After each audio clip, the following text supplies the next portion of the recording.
Acara selanjutnya yakni ceramah agama yang akan disampaikan oleh Yang Terhormat Kiai Haji Khairul Ansori Amah. Kepada beliau kami persilakan.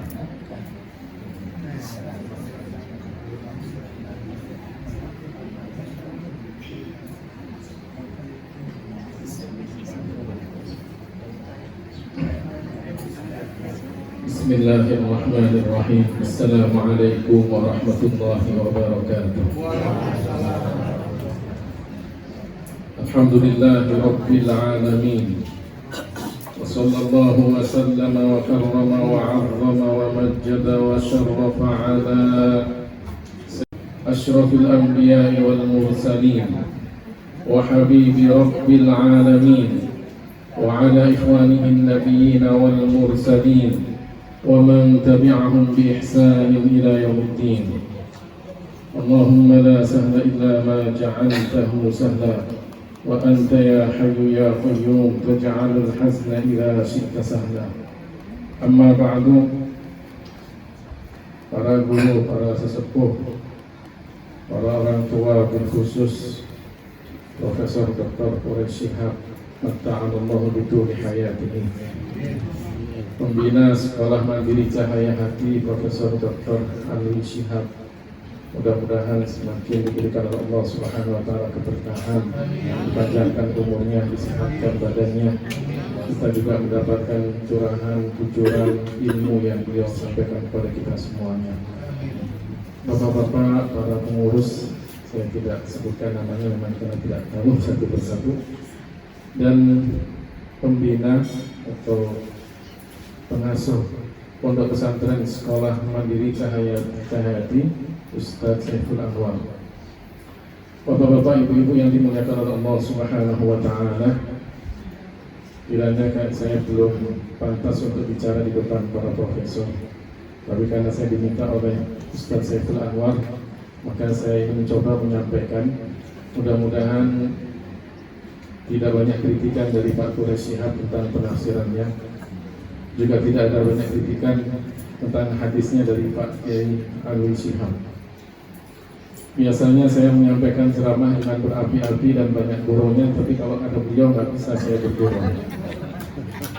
Tapi ingin saya sampaikan bahwa tadi yang disampaikan oleh beliau Profesor Dr. Alwi Shihab tentang kecintaan kita kepada Rasulullah, dan juga yang disampaikan oleh pengasuh Pondok Pesantren Sekolah Mandiri Cahaya Hati, bahwa tujuan utama kita merayakan peringatan maulidnya Nabi Muhammad SAW,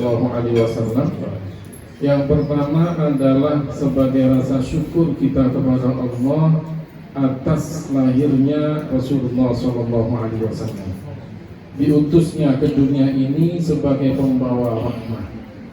Dan yang kedua adalah karena cinta kita kepada Rasulullah SAW. Saya ingin sedikit mengupas dua hal ini. Jadi syukur kita kepada Allah Subhanahu wa taala karena Rasulullah itu diutus sebagai pembawa rahmah. Wa ma arsalnaka illa rahmatan lil alamin. Bahkan beliau sendiri mengatakan dalam sebuah sabdanya, innama ana rahmatun muhdah. Wa ma arsalnaka illa rahmatan lil alamin, dan tidaklah kami mengutusmu wahai Muhammad kecuali sebagai pembawa rahmah bagi seluruh alam. Rasulullah sendiri juga mengatakan, innama ana rahmatun muhda, sesungguhnya saya adalah rahmat yang Allah berikan kepada kalian. Kalau kita bicara tentang rahmah, rahmah itu maknanya banyak. Ini biasanya kalau kita lihat di tafsirannya Profesor Quraish Shihab kan, rahmah artinya kasih sayang, rahmah artinya kecintaan, rahmah artinya kepedulian, rahmah artinya menghormati, rahmah artinya toleransi, dan masih banyak arti rahmah ini. Agama Islam ini sebagai rahmah bukan hanya bagi umatnya saja, tapi rahmah bagi alamin. Masuk dalam makna alamin, segala sesuatu selain Allah itu dikatakan alam. Alam itu artinya adalah tanda, bukti. Sehingga kalau kita mengatakan alamu Indonesia, bendera Indonesia, tanda bahwa orang Indonesia benderanya merah putih. Alam dikatakan alam karena apa? Karena sebagai bukti akan adanya Allah Subhanahu wa ta'ala. Semua yang ada di dunia ini sebagai bukti akan adanya Allah Subhanahu wa ta'ala. Rasulullah rahmatan lil alamin, bukan hanya kepada kita umatnya saja, bukan hanya kepada manusia, bahkan kepada hewan. Sebagai pembawa rahmat bagi kita yang muslim, jelas bahwa Rasulullah SAW menunjukkan kepada kita jalan kebenaran di dunia dan di akhirat. Bagi orang non-muslim pun juga apa? Rasulullah pembawa rahmat. Bagi yang lainnya pun juga Rasulullah pembawa rahmat. Kenapa dikatakan demikian? Kalau kita tahu ada satu ajaran yang benar, pasti kita arahkan orang lain untuk belajar di situ. Benar nggak?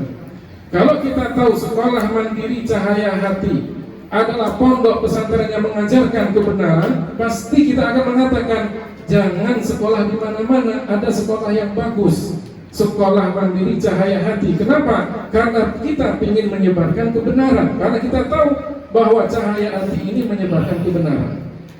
Kalau kita tahu bahwa agama Islam ini adalah agama yang benar, buktinya apa?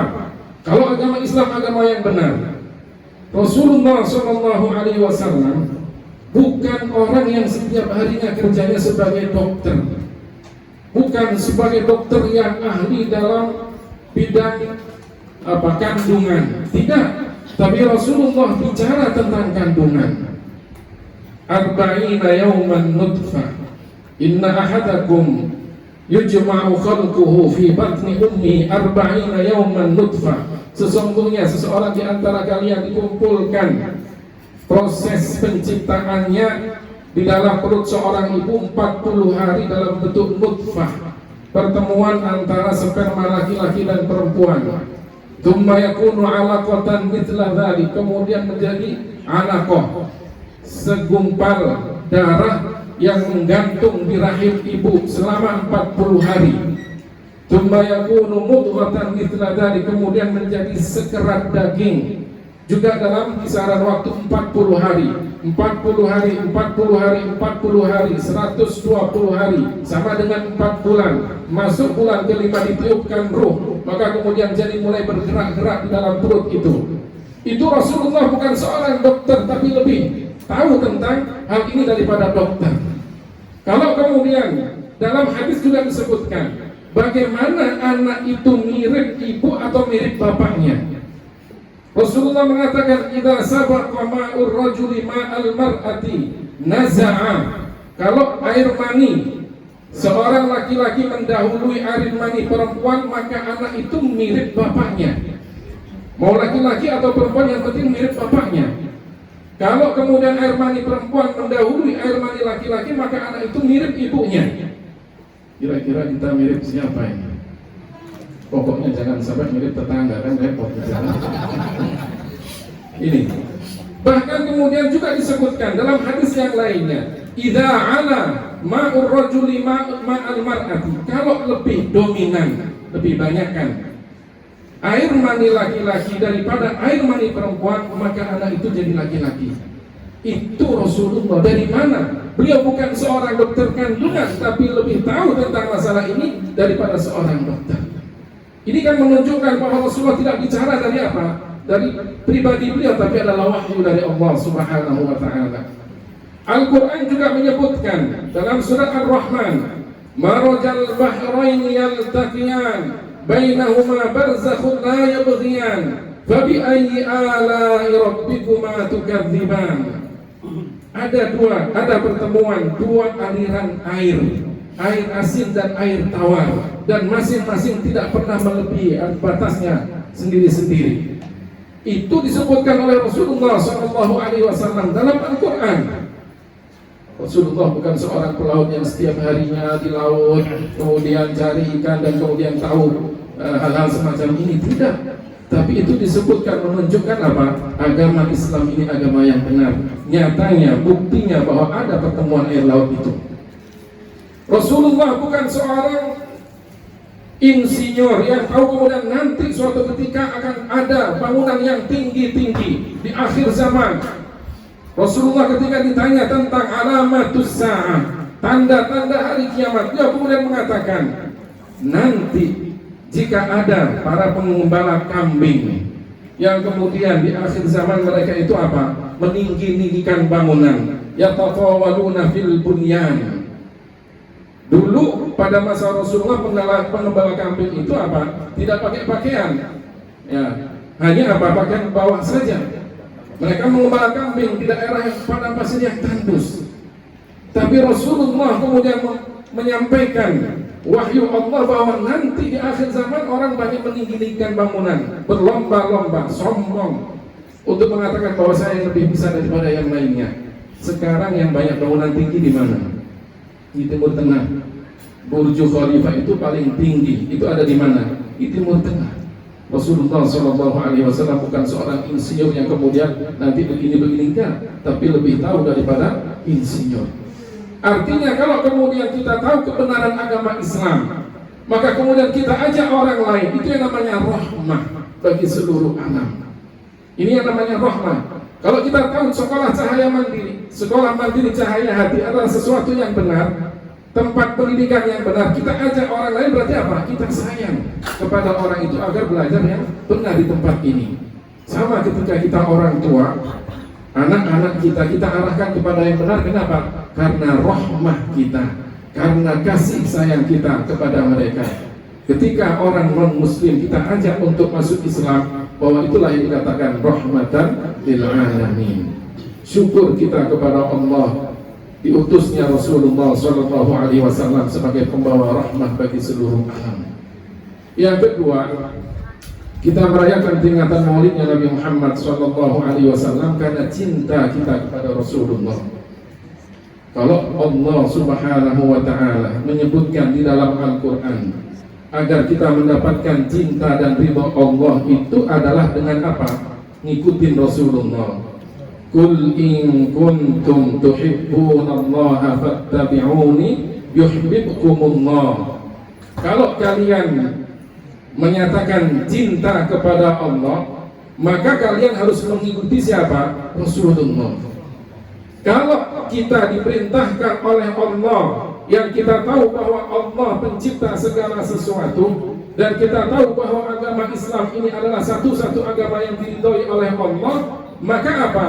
Kita pun juga ikut mencintai Rasulullah. Bukankah kemudian Rasulullah mengatakan al-mar'u ma'a man ahabba yaumal qiyamah. Seseorang itu nanti dikumpulkan dengan orang yang dia cintai pada hari kiamat. Karenanya kemudian kita mengapresiasikan cinta kita dengan peringatan Maulid, sholawat kepada Rasulullah, baca Al-Quran, santunan kepada anak yatim. Itu cinta kita kepada Rasulullah SAW. Kenapa? Karena itulah ajaran Rasulullah SAW. Kenapa kita merayakan peringatan Maulid? Karena Rasulullah SAW tidak menjelaskan semua dalam agama ini secara rinci. Orang mengatakan, peringatan Maulid tidak pernah dilakukan oleh Rasulullah. Kenapa kita melakukannya? Para ulama menyebutkan tafsiran al-yawma akmaltu lakum dinakum wa atmamtu alaikum ni'mati wa raditu lakumul islam dina. Lihat dalam tafsirannya Profesor Dr. Quraish Shihab, bahwa apa? Al-yawma akmaltu lakum dinakum itu apa? Kaidah-kaidah agama ini sudah lengkap, sudah sempurna. Dasar-dasar dalam agama ini sudah sempurna. Tapi untuk rinciannya masih banyak dan terus akan berkembang. Itu yang bisa diterima oleh akal sehat kita. Karena sebagian mengatakan semuanya sudah sempurna, baik yang dasar sampai yang terperinci sudah sempurna, maka tidak boleh ada tambahan-tambahan lagi dalam agama ini.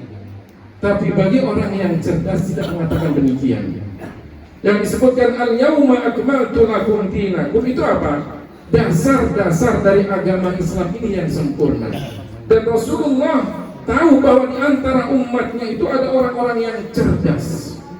semisal Imam Syafi'i, Imam Ahmad, Imam Abu Hanifah, Imam Malik, itu orang-orang yang cerdas.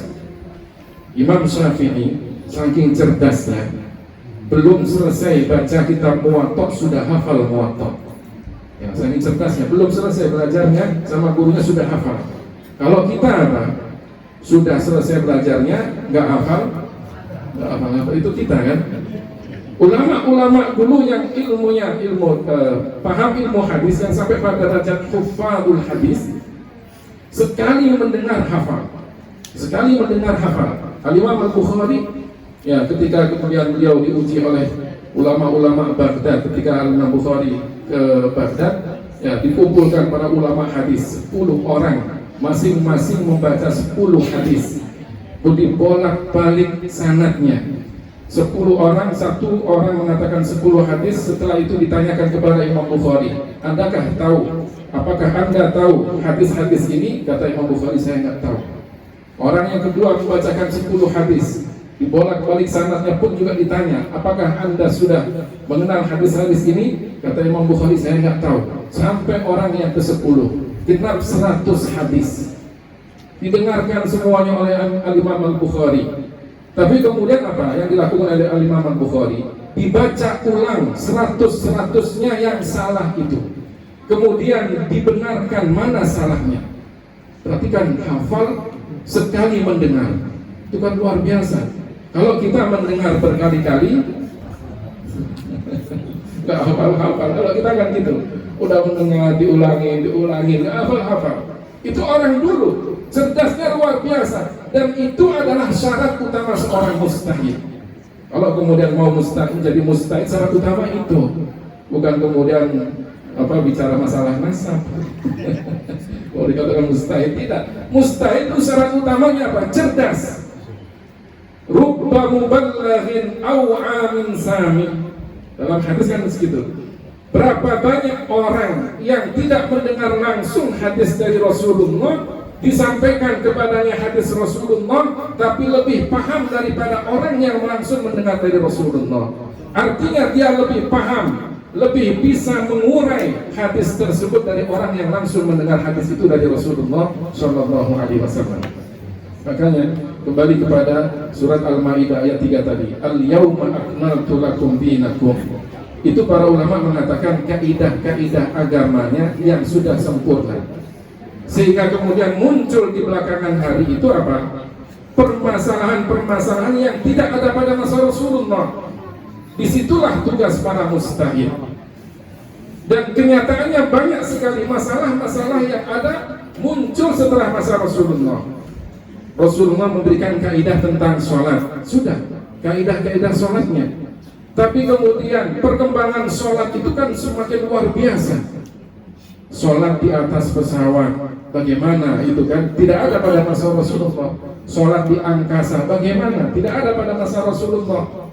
Rasulullah memberikan kaidah dalam masalah minuman keras. Kullu muskirin haramun. Setiap yang memabukkan haram, kaidah ini. Tapi dulu yang namanya memabukkan itu adalah berupa minuman.